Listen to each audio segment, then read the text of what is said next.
Donald Trump, a lot of tax problems, allegedly. The Democrats are doing everything they can to dig into this. They've been doing it, I think, for the past like half decade now. Every stinking time Donald Trump comes up, well, what does his taxes say? Did we get those tax returns yet? The Democrats are sort of been doing cartwheels in the House of Representatives over this for a very long time, and they're sort of getting their wish on this. Do you remember who we talked about when we were first talking about the Department of Justice recategorizing what the Democratic House Ways and Means Committee is allowed to do? What I'm saying here, previously the Department of Justice said that they do not have access to a president's tax records. Biden takes office. Suddenly, the Department of Justice policy changes. Who changed it? This woman. Her name is Don Johnsen. Talked about her previously, not going to go through this again, but she is with the Office of Legal Counsel, okay, which is like lawyers for the government. And they came out and they wrote this opinion that said Donald Trump's tax records are now fair game. Came out on July 30th.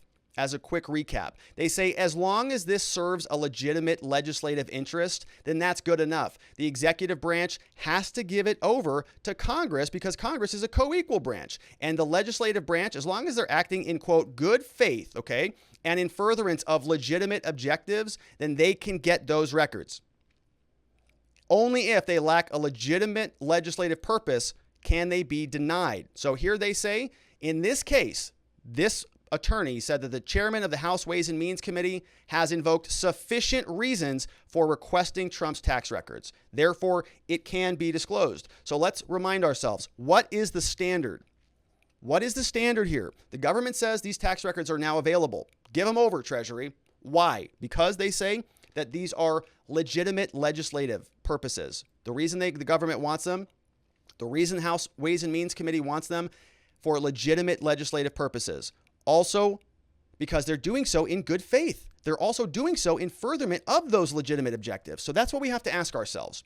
We're going to go through Donald Trump's response. He's filing a countersuit and a counterclaim to stop all of this from happening. And let's take a look at it in a light most favorable to him, as we always do here, right? If it's a non-moving party, let's take a look at it in a light most favorable to them. Glass half full for them, take the benefit of the doubt. Let me show you the headline here, the title document. This is Donald Trump suing several different people. And I don't want to get confused in this here, right? We've got multiple interveners. We have Donald Trump Revocable Trust, DJT Holdings, DJT Holdings Managing Member. We have LFB Acquisition Member, Trump National Golf Club, okay, all of these different entities. We have defendants, we have cross-defendants, we have plaintiffs, we have counter-defendants, we have interveners, we have counterclaimants, and we have cross-claimants, okay? A lot of funky civil finger-pointing going multiple different directions. And so sort of this is, if you have a person A here and you have a party B here, and A traditionally sues B, well, B might file a countersuit against them. But also you might have C who wants to intervene in the lawsuit, join A, and then sue B. And then B also wants to sue C now. And then C says, wait a minute, I didn't want B to sue me. Now I think that A is actually really responsible. So even though I was joining them as a plaintiff, now I'm also filing a counterclaim against A, and it's just a chaotic mess. Okay, the whole thing's madness. Good reason I don't do civil law. But that's not really the point of what we're talking about. The point here, good faith, are the Democrats on the House Ways and Means Committee, are they trying to get Trump's tax records for legitimate legislative purposes because they're acting in good faith? Let's see what you have to say about this. This is what Donald Trump has to say. Filed this August 4th. You can see it's 37 pages long. We're going to skim through some of it. And they give us a history lesson here. So we're going to read through a little bit of this. I think it's important so you understand just what a sham this whole thing is. And you can decide whether it is for a legitimate purpose or not. But you'll see once we go through it, it's clearly not. During the 2016 election, Trump declined to close his taxes, citing ongoing IRS audits. We got a lot of that.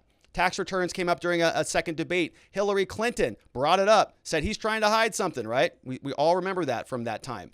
After the election, Democrats in Congress and across the country became more eager to get their fingers on the tax returns. During Congress, they were still in the minority party. Many Democrats gave a variety of reasons for wanting the president's returns. Their statements had a common theme. The tax returns would contain damaging information about Trump. and Democrats would release it to the public. Nancy Pelosi said that there was a popular demand to do so. Committee Democrats released a report saying that they remain steadfast in our pursuit to have his tax returns disclosed to the public. Which also begs the question, right? If we're looking at this in a light most favorable to Trump, you can make the supposition that what they're asking for is just a fishing expedition. Okay, prosecutors use this all the time. When defense attorneys ask for things, they say, oh, it's just a fishing expedition. Oh, you're just looking for stuff. Trump can make that same argument. There's really no evidence that there is anything nefarious in his taxes, to my knowledge, right? A lot of speculation about it, but at this point in time, they didn't have the records. That's why they're fighting so hard to release them, because they speculate that something is going bad in there. But is that enough to just go in and get somebody's information?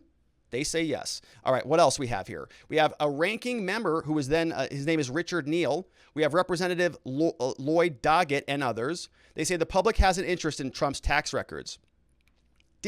Look, so what's happening here is they're just going around through all the different Democrats and showing you everybody that's involved. We have Representative Judy Chu, another person, said Republicans block the Democrats to see Trump's tax returns. We have Bill Pascrell, another committee member, say we must see Trump's tax returns just to know how far and how deep the crimes go. Americans have a right to know if their president is a crook, they say. Seeing his returns will help us determine if he is one. Well, not really, right? That's kind of what the IRS is for. The IRS does the audits. That's why they're auditing him. They're the government entity that verifies whether somebody's filing their taxes appropriately or not. Not you, Representative Bill Pascrell. You are a political opponent to Donald Trump. There are other agencies that are set up for that, not you. But he is not getting it because he's got a legitimate inquiry, right? It's a political prosecution, as we see often. After the 2018 midterms, they took control of the House, and then now Speaker Pelosi changes gears. They start to rebuild their case, so now they're in charge. Chairman Neal knew that he could not rely on any of the past rationales that the Democrats had offered.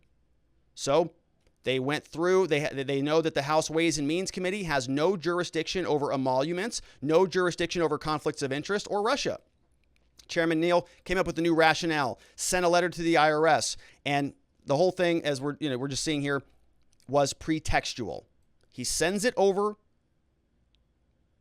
because he wants the records for political purposes. Chairman's request bore little resemblance to an effort to investigate how the IRS audits the president, right? So if they're saying that this is a concern about whether Donald Trump is a criminal or not, whether he is actually violating the law, why do they need the actual tax records? Why don't they go over to the Treasury Department and say, hey, we have some speculation here. We know that these are confidential things. This is the president of the United States. Why don't you tell us what the results of the audit are?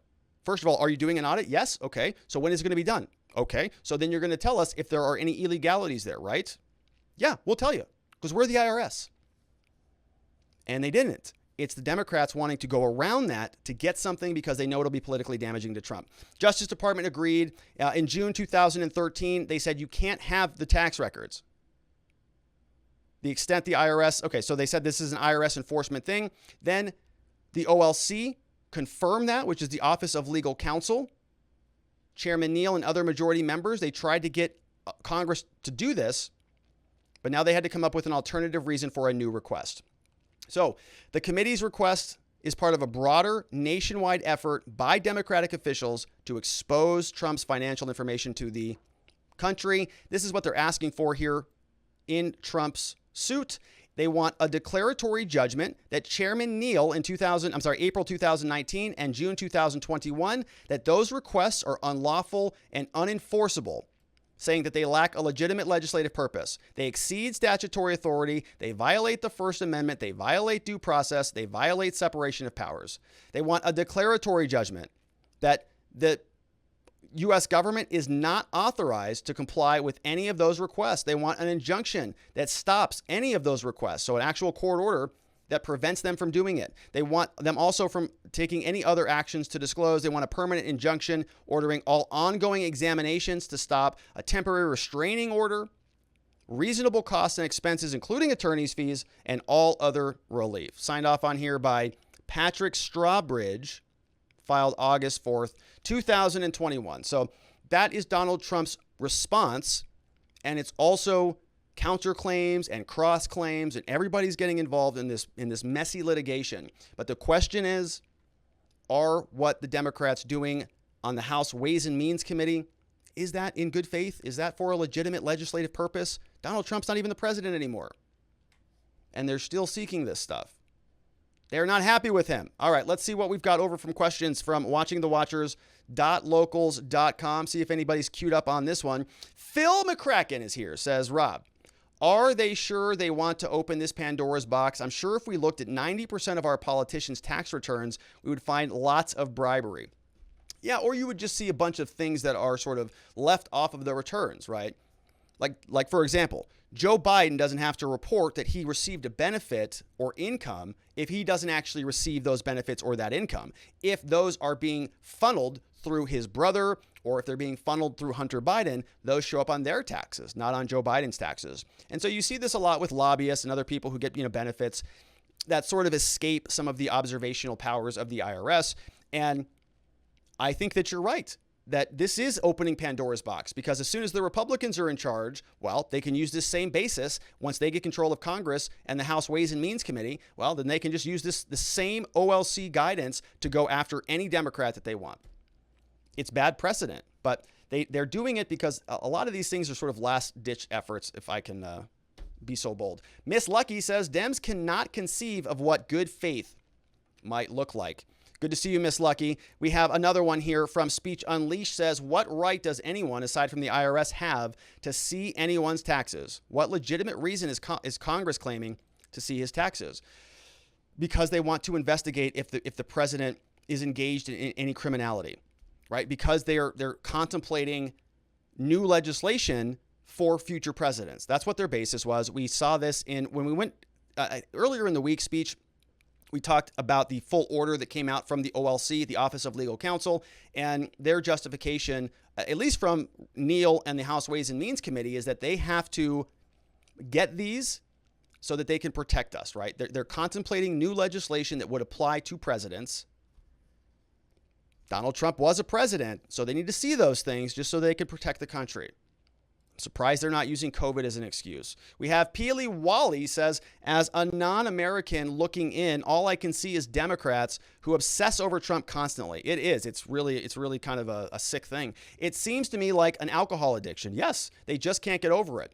It posts America in a very bad light on the world stage. It does spread, though. Here in Scotland, our leader wanted to ban Trump back in the day because he was a so-called racist. Yawn. Yes, yawn indeed. It is kind of weird, right? I have some people in my life who are still mad at Trump. Like, yeah, they're like, can he ever go away? I'm like, he is away. He's not in the White House. Nobody talks about him on the media almost ever, unless it's in a bad light. And he's been banned off of everything on the internet. He's not even here anymore. He's not on Twitter. He's not tweeting away. I know those gave everybody aneurysms. Well, he's not even here. What are you still mad about? Good Lord. All right. But you're right. It is a sickness. It's sort of like an addiction. It's a sad thing. We have TOS Forever says, I think the demo rulers will change the laws again to violate President Trump. The demo rulers, the Dem mob, I got it. The Dem mob rulers will change the laws again to violate President Trump. Probably. Look, changing the laws is what happened last time. The laws changed. Doesn't mean the election was rigged or fake or any of that stuff, YouTube, but it does mean that the rules were changed, and they changed them on the basis of COVID, and they're going to probably do it again. Want to Know says, how do politicians become multimillionaires on 175K, 200K wages? I want to see Biden, Pelosi, Hunters, Feinstein for sure for a start. Yeah, they're all worth hundreds of millions of dollars. Sell a lot of those books that nobody wants to read. $250,000 for speaking fees and things like that. Do you think that people want to pay $250,000, $250,000, to hear Hillary Clinton speak for an hour? No, I doubt it. All right, we had some super chats also coming in. Let me see what's up here. We've got Beth Coddington says, wanted to add, you were part of the inspiration. Did I miss something? You were part of the inspiration. I'm using the existence systems for all my goals, including my weight loss, down 150 pounds. Oh my goodness. Are you kidding me? Thank you, Rob. Yes, I love you back. That is amazing. 150 pounds? That's outstanding. I'm excited for you. That's so great. Thank you for sharing that, Beth. That means the world to me. She's talking about this program that I have at gumroad.com/Robert Gruler called Existence Systems. And it's this little personal productivity thing that I do, that I use. That is so incredible, Beth. I can't even tell you. That's amazing.